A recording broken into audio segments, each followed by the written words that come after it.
Hello, welcome to my channel. Many thanks to everyone who has subscribed. If you haven't done it yet, you can do it now and you will receive notifications of new videos. If you want to learn more about astrology, you can visit my website, paulalustenberg.com, where you will find many articles on the subject as well as the astrological readings that I offer. You can also subscribe to the mailing list and receive for free everything about the new moon and the full moon of each month, as well as the notifications of new articles, videos, offers, and more.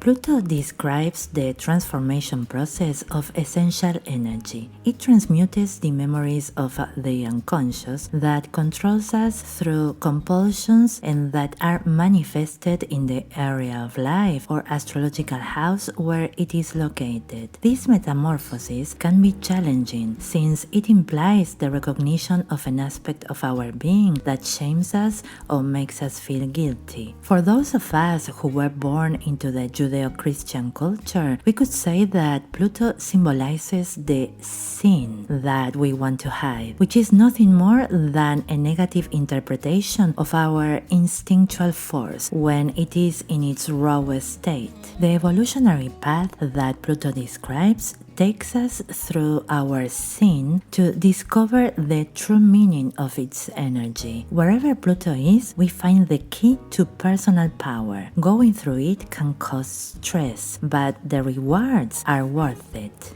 In short, Pluto means transmutation of our essential energy, the underground, the hidden, what is taboo, the trigger of our survival instinct, the transmuter of our unconscious memories, the facilitator of the passage from the south node to the north node of the moon.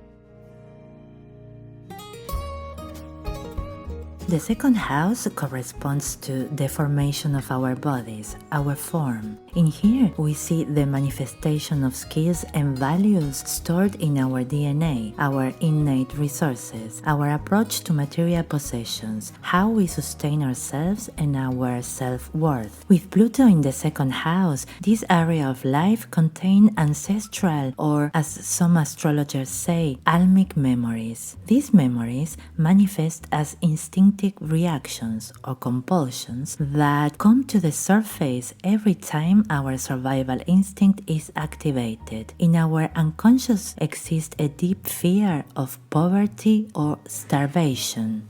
Feeling materially insecure is part of our everyday life. For example, we may have a tendency to hoard food because it makes us feel safe. For the same reason, we can feel stressed with everything related to money. We may feel that there is something unworthy about us, that we do not deserve to have any. Wherever Pluto falls, we tend to feel shame or guilt, or both. In the second house, we feel shame for having too much or not having enough resources to sustain ourselves. Pluto in the second house indicates that we will go through different experiences, some of them crises related to material security, which will allow us to transform our self-esteem. Pluto in this house describes that our soul wants to bring to light everything that is repressed in our unconscious and that it is related to our ability to feel pleasure,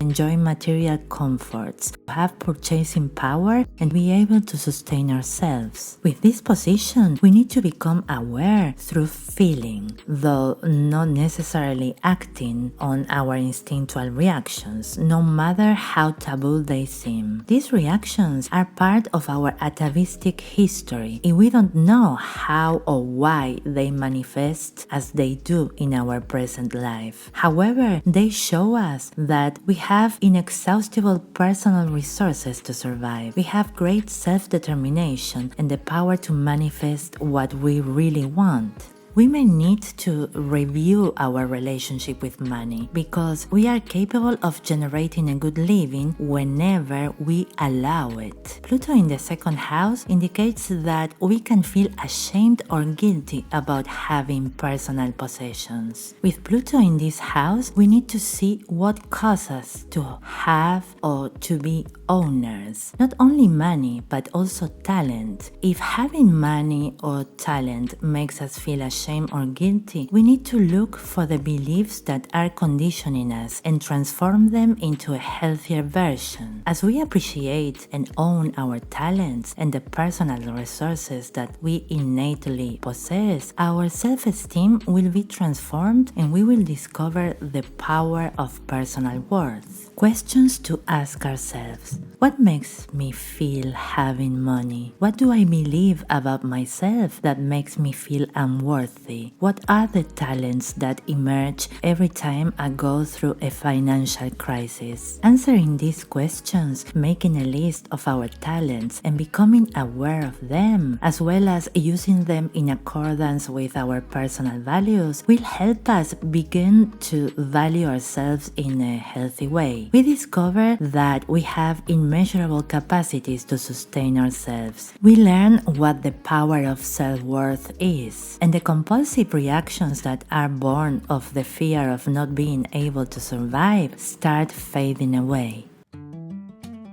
If you have questions about this topic or want to propose a video for the future, you can leave them in the comments. Thank you very much for watching this video. If you liked it, don't forget to subscribe. For more information about astrological readings or to read about astrology, visit my website paulalustenberg.com. Thanks again, and I hope you have a nice day.